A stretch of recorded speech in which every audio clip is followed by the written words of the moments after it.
What is up? What is going on, everybody? Welcome back to another edition of the Trident Talk. Today, we're going to break down a possible second base option for the Mariners that they could sign. So, thank you guys for joining me for that. Do me a favor, if you're new here, hit that subscribe button. And whether you're new or you've been here for a while, hit the like button for me. Both help out the channel tremendously. Free, easy ways to help support my channel. Apologize again for the lack of videos. One, there just hasn't been a ton of news with the Seattle Mariners. And that's going to happen as we get closer to spring training in the season. It's just going to be ramping up for baseball season. And I've started a new job, working a lot of hours there. So that's just been a couple of the reasons. So you're probably going to see a lot more weekend stuff popping up. But thank you guys for your patience and for sticking with me through all of it. Mariners have made a couple moves. They did sign Austin Voth. I think it's Voth or Voth. I'm not sure. Reliever from the Orioles. A little more money than I probably would have spent on a reliever, but this team's done a real good job with bullpen arms. I'm just going to kind of defer to them on it. Always good to stockpile bullpen arms. We know how much things change year to year. 2 years ago, Penn Murphy, Matt Festa, Diego Castillo, Eric Swanson, Paul Sewald, all major parts of the bullpen. All of them either their play considerably dropped off, they got hurt, or they were traded away. So you can never have enough guys in that bullpen. I don't like spending big money on bullpen arms, but you can never have enough guys down there to come up and hopefully make an impact at one point. So, I'm not going to spend too much time on those signings. I will talk a little bit about a potential option for second base, kind of utility option, and that's Whit Merrifield. Now, there's been some, I don't know if I call them rumors of the Mariners being interested in Whit Merrifield. I think most of the rumors are coming from the fact that Merrifield was on, I think, MLB Network, talked about how much he likes playing and hitting in Seattle. And you put that together with, hey, the Mariners could use another infielder. I've talked about that they could. So, Whit Merrifield makes sense for the Seattle Mariners. And a lot of ways, he absolutely does make a ton of sense for the Seattle Mariners. So let's dive into it a little bit, give you some numbers on Whit Merrifield, and give you my thoughts on if the Mariners should bring him in. Listen, I'll just get my thoughts on it out of the way. I'd be totally fine with signing Whit Merrifield.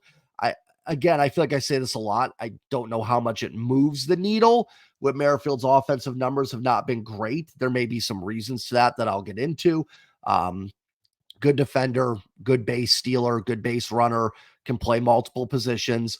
The Mariners could, in my opinion, use an extra infielder right now. Could allow Urias and Rojas to platoon. And it just gives you some advantages there with matchups that you can play. Like I said, Merrifield can play all over the place. So if, someone in right field goes down, he can step up and go over there. Can play third base, first base, could probably play shortstop in a pinch, second. So, again, a guy like that. Now, the Mariners have a few guys like that. You've got Dylan Moore, you've got Sam Haggerty. So it might be a little redundant. Listen, again, if Mariners sign Whit Merrifield tomorrow, sure, go for it. Am I gonna go around the neighborhood and go, Mariners got Whit Merrifield, baby? No. And if they don't sign him, whatever as well. But it's certainly someone that could help add some depth. Allow other players to succeed in other areas as well. So, just if you just want my quick take on it, sure, go ahead and do it. Again, money matters. I wouldn't. I'd be a little less excited if he gets some sort of 2-3 year deal for $30 million or something like that. That might make me go a little bit like, yeah, no, thanks. But a 1 year deal with like a mutual option or a club option for next year, sure, go ahead. I do think it makes the team better. How much better? I couldn't tell you, but let's go ahead and get into it. So, as you guys know, I like to look at the last 3 years of data for players. If we go to 2020, that's 4 years ago, and it was a 60-game season. And if we're going back to 2019, we're going back 5 years. A lot has changed in baseball in 5 years. In 2021, Whit Merrifield had a 712 OPS, 89 WRC plus. Again, the offensive numbers aren't great. Good defender, good base stealer, and was worth 3 wins above replacement level. Remember, too, if he's playing, second base, stuff like that, you're playing a position where there is not a ton of great offensive guys. So his value and his wins above replacement level, positional adjustment stuff is going to be a little bit better than you might think. 2022, an 88 WRC plus 675 OPS, 1.5 wins above replacement level, and pretty much same thing in 2023, 700 OPS, 93 WRC plus, and 1.5 wins above replacement level. In 2021, he stole 40 bases. In 2022, he stole 16, and he stole 26 bases last year. I do want to point out he was caught stealing 10 times. That matters with stolen bases, right? It's sort of like, I always equate to like in basketball, guy scores 55 points. I want to know on how many shot attempts that was, right? Because like if I took every shot, yeah, you're probably going to put up 25 points a night, but are you efficient? Are you helping your team? So yes, stolen base numbers are good, but 10 caught stealings, that's lost base runners as well. So just something to look at, but the stolen base numbers overall are nice to see. The offensive numbers don't excite me a ton. The defense is good.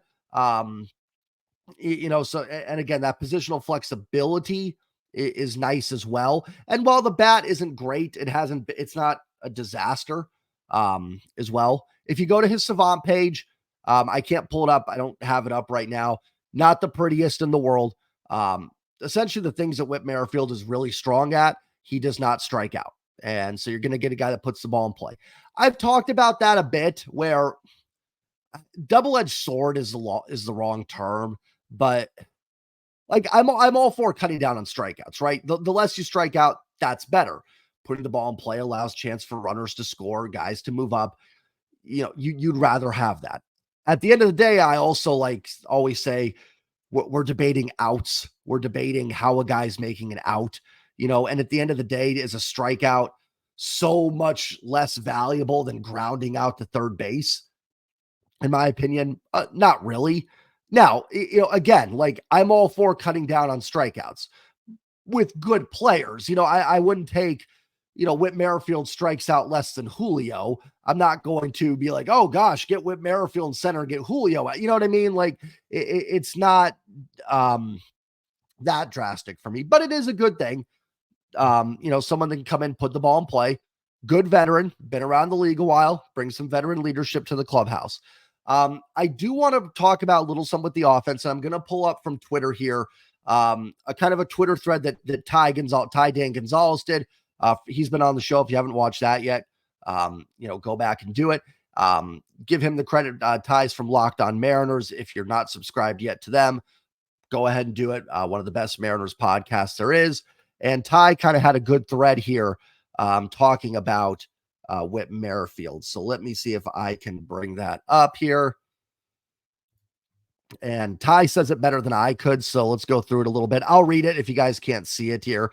But Ty says, let's talk about Whit Merrifield and the Mariners. Again, Ty Gonzalez, friend of the show from Locked On Mariners. Go subscribe to them if you hadn't. He said, one look at Whit Merrifield's WRC plus recently will make you cringe. True, but it's really only because he doesn't slug at all. So low slugging percentage, literally second percentile in hard hit rate, third percent in barrel rate. Again, for people that don't know, kind of referencing Savant there, very poor, hard hit percentage and barrel rate. But no slug doesn't necessarily equal useless baseball player. That's also correct. Ty says, Merrifield still provides relatively high averages, low strikeout rates, can steal 20 plus bases, solid defense at multiple spots, 10-ish homers. Wish he walked more, but he produces in several ways. In Seattle, he wouldn't be asked to play nearly as much as he was in Toronto. I think that's another key. This is, I'm speaking here. This isn't a quote from Ty. You wouldn't be asking him, I think, to just take 670 at-bats and be your everyday second baseman. I think you'd look for some platoon advantages. You'd look at him as if, hey, Mitch Haniger has to miss a couple weeks, which, that's a question mark with Mitch Haniger's health. Whit Merrifield could go play right field for you for a couple weeks. Urias is in a slump or something, or Rojas. He can play third base for you. Probably play short in a pinch if JP needs a day off. So again, you've got someone that can kind of go around and maybe be a little bit better than Dylan Moore. I don't know. I think that's where I would kind of be hesitant. Can't Dylan Moore do most of these things? But again, for a cheap signing, so be it. If you want to go get Merrifield. Ty continues, Merrifield is actually really good up until August this past year. Slash line of 303 batting average, 351 OBP, 430 slugging. There's a reason he was an all-star. Also doesn't help that he helps that he was in Toronto and a lot of them voted him in. But he was 34-year-old everyday player who was asked to do a lot, and that seemingly caught up to him in the final 2 months of the year. Ty continues his slash line the last 2 months was 212, 250, 288. Yuck. But but if he's made to be more of a part-time player in his new home, could a team maximize his value and get more of the first half Whit? Ty says, I think so. And with the Mariners, they have Rojas, Urias, Moore, Bliss, etc. You can do that more with Whit Merrifield. Ty says, I can already hear that he's Tommy La Stella tweets. If they sign him, he's not. There are no good faith arguments to be made in that regard. He would be significantly better offseason topper than Tommy La Stella, which is a very low bar to clear. Really good points there from Ty. And I wanted to bring that up, one, because that was kind of my thoughts as well on Whit Merrifield, and Ty just summed it up better, and I wanted to give him credit for that. But that's kind of where I am. Like, and especially it's really interesting to see that his slash line was pretty solid up until the final 2 months. And you get a guy that's 34, 35. I can't believe I'm saying that, 36. I still view myself as young, but if I was playing professional baseball, they'd have to walk me out with a wheelchair because I'd be so old. But, wore down at the end of the year, was being asked to be an everyday player and just kind of hit that wall. We've seen that a lot with players, right? They just get to August, September, and they slow down a little bit. It's a grind. Baseball is definitely a grind. There's other players that start slow and finish strong.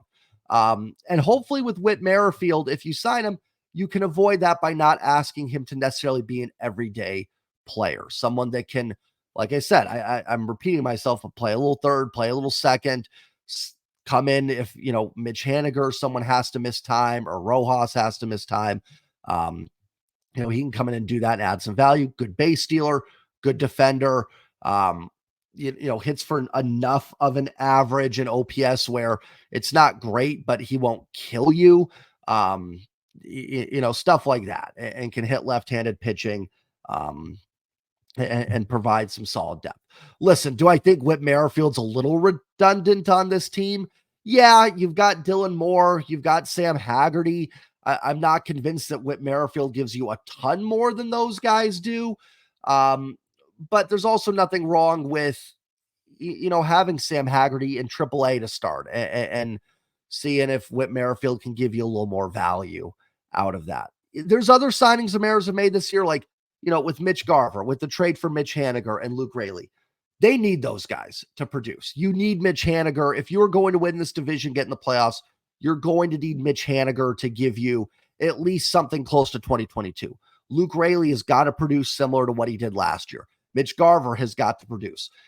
I don't think Whit Merrifield would have to produce. I mean, it would be great, right? That's kind of a stupid thing to say on my end. I think you guys know what I mean. Like, if Whit Merrifield stinks, I think it's easy to move on and it wouldn't kill this team, because you do have Dylan Moore and Sam Haggerty available to you that could just kind of slide right in there. It would be great if Whit Merrifield comes on and you get maybe closer to what you got, like Ty mentioned, Whit Merrifield from April to August of last year. That could be a huge boost for this team, right? Or even maybe Whit Merrifield of 2021 that was worth 3 wins above replacement level. If you can get that guy, then great. If you don't, I don't think it necessarily sets you back or anything like that. And you have options. You have depth at what Whit Merrifield does that I think you could call somebody up and just, move on. So do I think there's some better options in Merrifield? Yeah, it's not. There's just not a lot left though, right? Like, if you want to improve the infield, which I think most of us want to see this team do, add another reliever, add another infielder. And Whit Merrifield, like I said, has the benefit he can play the outfield as well. You allow Rojas, Urias to platoon at third.